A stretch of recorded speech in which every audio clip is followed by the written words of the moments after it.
Welcome to Nandu பாப்பா kitchen. இன்றைக்கி நம்ம மிளகு தக்காளி பழத்தை வச்சு ஒரு சூப்பராக ஒரு சட்னி ரெசிபி பண்ணலாங்க. வீடியோக்குள்ளே போகிறதுக்கு முன்னாடி நம்ம சேனல் நந்து பாப்பா கிச்சனை சப்ஸ்கிரைப் பண்ணிவிட்டு பாருங்கள். பக்கத்தில் இருக்கிற பெல் ஐக்கானையும் கிளிக் பண்ணிடுங்க.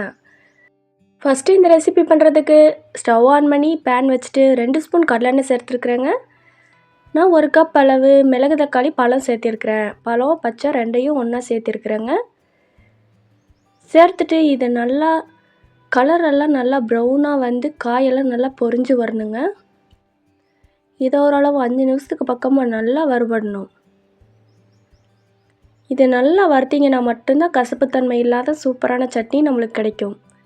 இதை நீங்கள் லேசாக வறுத்துட்டிங்கன்னா ரொம்ப கசப்புத்தன்மையாக இருக்கிற மாதிரி இருக்குங்க. அதனால் ஓரளவு நல்லா செவக்கிற மாதிரி நல்லா வறுத்துக்கணும். நீங்கள் கீரையை பறிச்சுட்டு விதையெல்லாம் கீழே போகிறதுக்கு பதிலாக இந்த மாதிரி சட்னியாக அரைச்சிக்கலாங்க. ரொம்பவே ஹெல்த்தியான ரெசிபியும் கூட.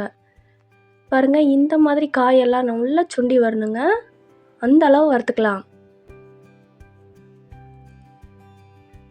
இப்படி வறுபட்டதுக்கப்புறமா நம்ம வேறு பிளேட்டுக்கு மாற்றிடலாங்க. வேறு பிளேட்டுக்கு மாற்றிட்டு நல்லா ஆறட்டும்.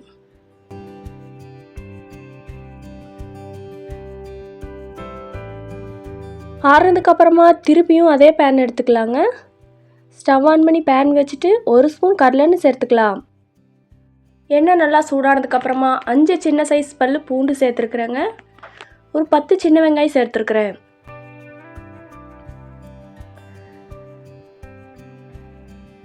அதுக்கு பிறகு 1 தக்காளி கட் பண்ணி சேர்த்துருக்குறேங்க.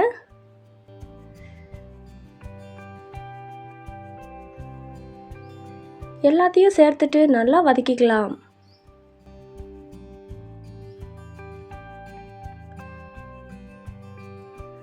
கூடவே 3 வரமிளகா சேர்த்துக்கலாம். மிளகாயெல்லாம் உங்களுக்கு ஆப்ஷனல் தாங்க. உங்கள் காரத்துக்கு ஏற்ற மாதிரி நீங்கள் மிளகாயோட அளவை கூட்டிக்கலாம் குறைச்சிக்கலாம். அதுக்கப்புறமேட்டு 2 கொத்து கருவேப்பிலை சேர்த்துக்கலாங்க.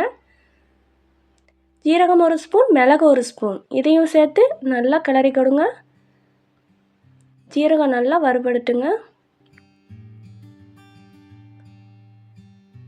அதுக்கப்புறமா நான் ஒரு 4 சைஸ் சில்லு தேங்காய் சேர்த்துருக்குறேன். சின்ன சின்னதாக அரிஞ்சு சேர்த்துருக்குறேங்க.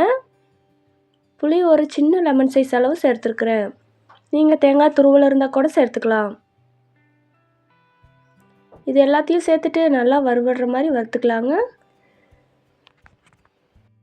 இதெல்லாம் சேர்த்ததுக்கு பிறகு ஒரு 2 நிமிஷம் நல்லா வறுபட்டால் போதுங்க. இந்த அளவு இருந்தால் போதும். அதையும் நம்ம தட்டத்தில் மாற்றிடலாம். அந்த பழமெல்லாம் வறுத்து வச்சோம்ல, அதுலேயும் இதையும் சேர்த்துட்டு நல்லா ஆற விட்டுடலாங்க.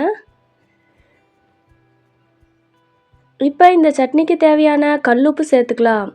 நான் 1 ஸ்பூன் சேர்த்துருக்குறேங்க. ஒரு டீஸ்பூனில் 1 ஸ்பூன். இது நல்லா ஆறட்டும். ஒரு 5 நிமிஷம் நல்லா ஆறட்டுங்க.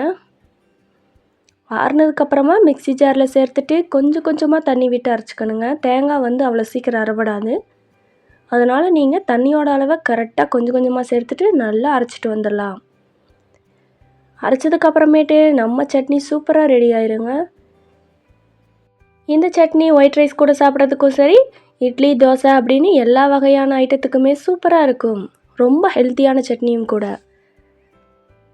இந்த மிளகு தக்காளி கீரையும் சரி காயும் சரி உடம்புக்கு ரொம்பவே நல்லதுங்க. அதிகமாக எடுத்துக்கோங்க. கிடைக்கிறப்பெல்லாம் நீங்கள் அதிகமாக யூஸ் பண்ண பாருங்கள்.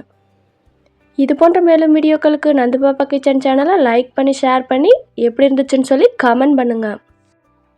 நம்ம சேனலை சப்ஸ்கிரைப் பண்ணிவிட்டு பக்கத்தில் இருக்கிற பெல் ஐக்கானையும் கிளிக் பண்ணிடுங்க.